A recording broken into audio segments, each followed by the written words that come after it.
Hi guys, we are here with a new video today. We're talking about the 8 worldly dharmas. Yeah, I'm really into Buddhism, and I think it can really be helpful to you as well.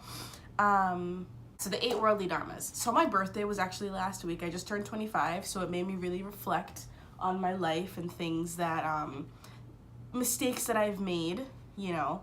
So in relation to the 8 worldly dharmas, I'm actually looking at my notes that I made for this video.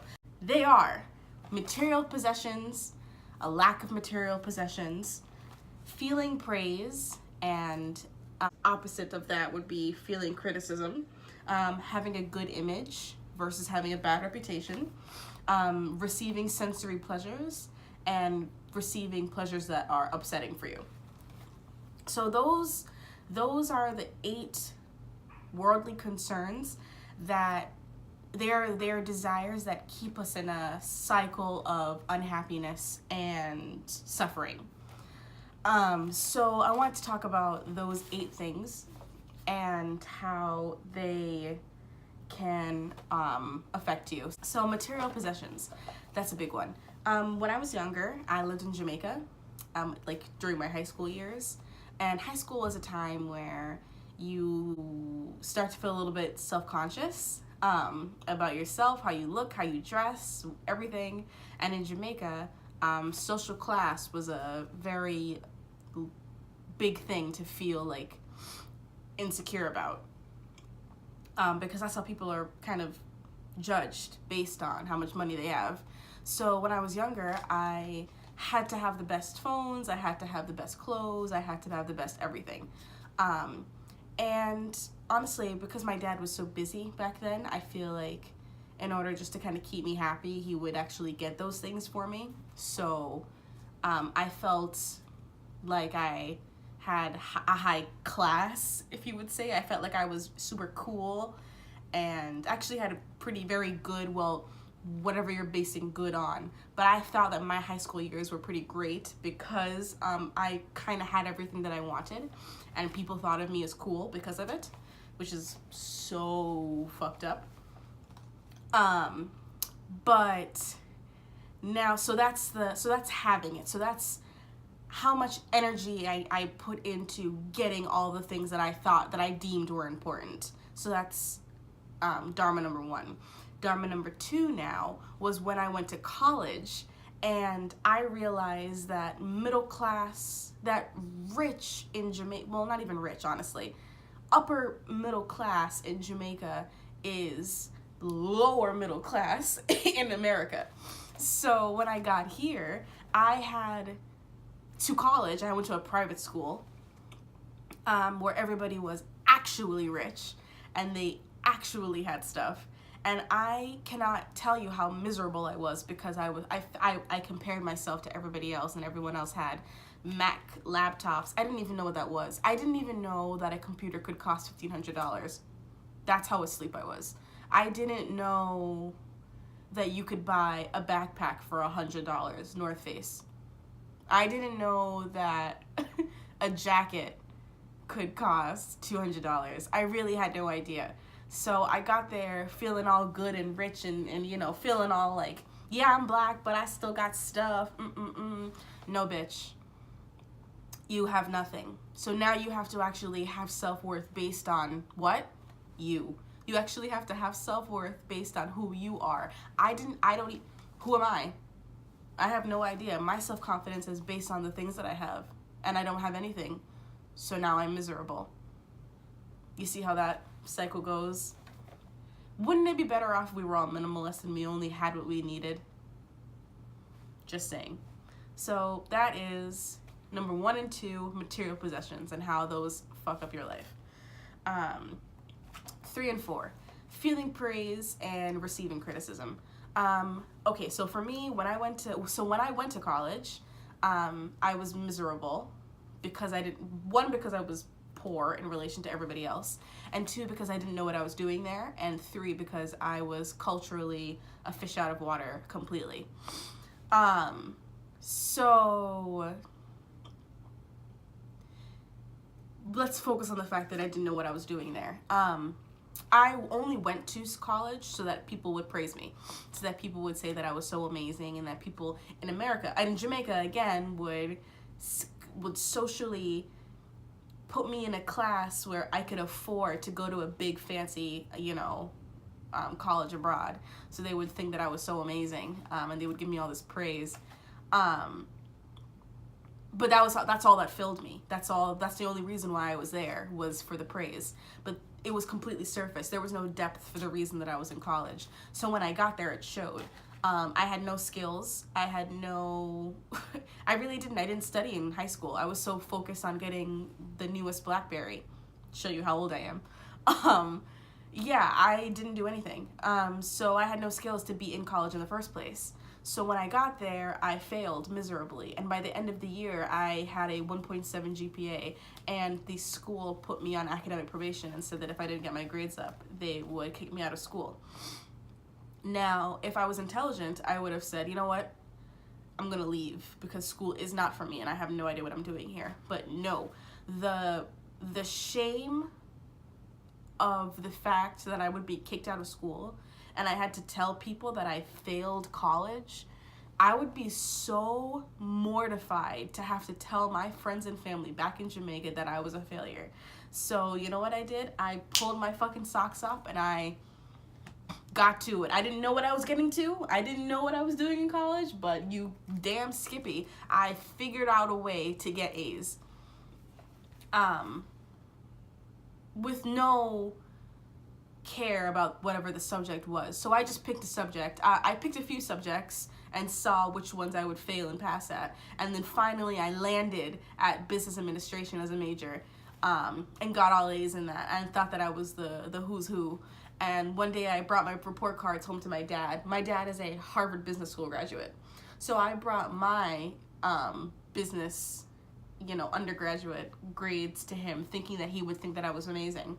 And he kind of just shut me the fuck down. He was like, girl, you don't care about the subject. You just care about getting A's. What is there to be proud of? I can't explain to you how much that shocked me, how that just woke me up from my all I care about is what people think about me trance. And I finally started to realize, holy shit, I have no idea what I'm doing here.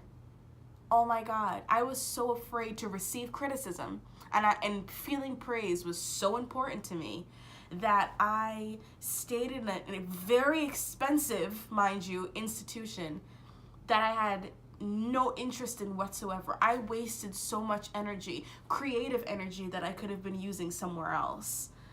Because I knew since I was 16 that YouTube was my dream. I knew that writing and writing scripts and acting and I knew that deep in my soul I knew that was my dream, but I was afraid to ever pursue that because I thought that I would be judged.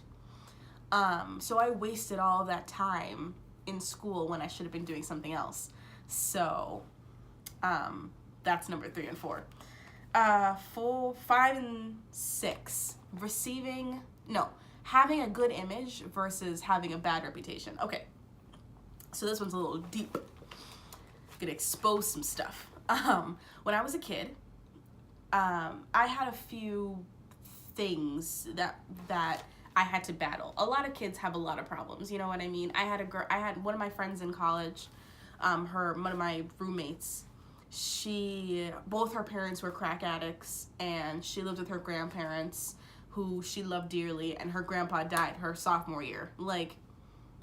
She had real problems, you know what I mean? And she had to worry about her parents coming and stealing from her dorm, you know what I mean?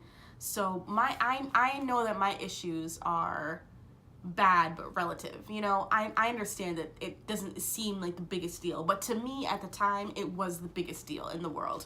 So okay, 4 biggest issues. Number 1, I have alopecia, head to toe. I have alopecia universalis, means I have no hair on my head, I have no facial hair, my eyebrows are tattooed, I have no eyelashes, and no hair from the neck down. From here down, ballin'. No problem. I haven't shaved since I was 13 years old. But from here up, it's a bit of an issue. So, when I was a kid, that was definitely awful because you're a teenager in high school, you're worried about people, you're growing up, you're worried about what people think about you, and I was wearing full-on wigs, and the wigs that I was wearing then were not as wonderful as the inventions of that they have developed now. Now I can wear a lace front and not even worry about it. Back then I looked, let's just say that people asked me if I had cancer all the time. Let's just say that. Let's just say that on the streets, people would stop me and say, "Oh my God, I'm so sorry. I hope that you are winning your battle." And I'd be like, what fucking battle are you talking about? Oh, my battle for cancer. Great. That's wonderful. So, that was difficult.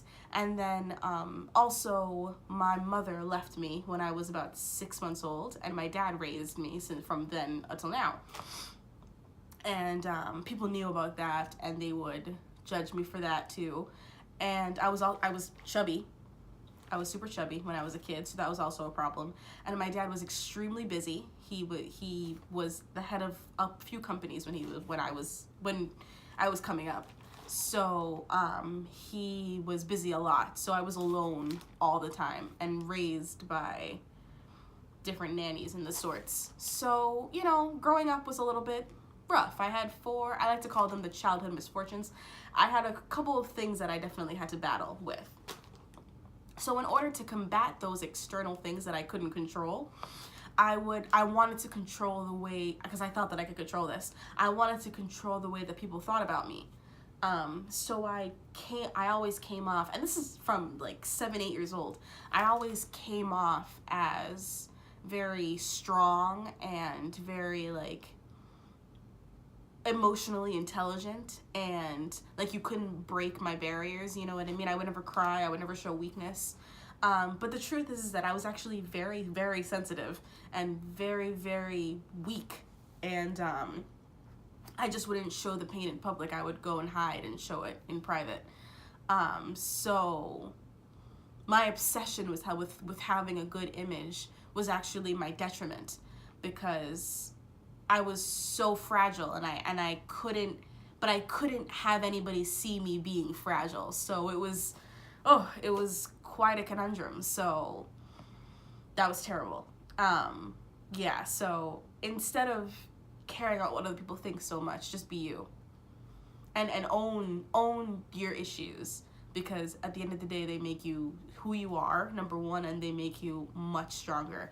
Because if you think about it, if you think about a person if you think about the Buddha, that's a great story, who was a prince and everything was handed to him. He didn't know difficulty. He didn't know what it meant for people to suffer until he left the gates and decided to endure all the suffering that other people had to go through. And I know that wasn't the actual way that he became enlightened, but it definitely made him a stronger, more interesting person, you know what I mean? So anyway, so that's 5 and 6. 7 and 8, sensory pleasures. I'm gonna stand up for you again. Food is good all the time food is good. That is my sensory pleasure that I have a hard time letting go of. I don't even have to spend a lot of time on this, because this is literally what my entire channel is about anyway. So, let it go. Let it go. Sensory pleasures and happiness are two different things. You know, happiness is a state of mind that you are at all times, because you're not shaken by external things that happen to you. You just have the way that you deal with things dictates how happy or sad you are. It's not the things that happen to you that dictate whether you're sad or happy. So food will never make you happy. Food will never fill a void. That void has to be filled by you and you alone. So I really don't even have to spend a lot of time on that topic. So the point of the 8 worldly dharmas is to let go of your desires, to let go of these particular desires, and to find happiness within, instead of trying to control the external world to fit your needs. Fit your own needs is really the point. So I hope you got something out of this video. Have a great weekend. Bye.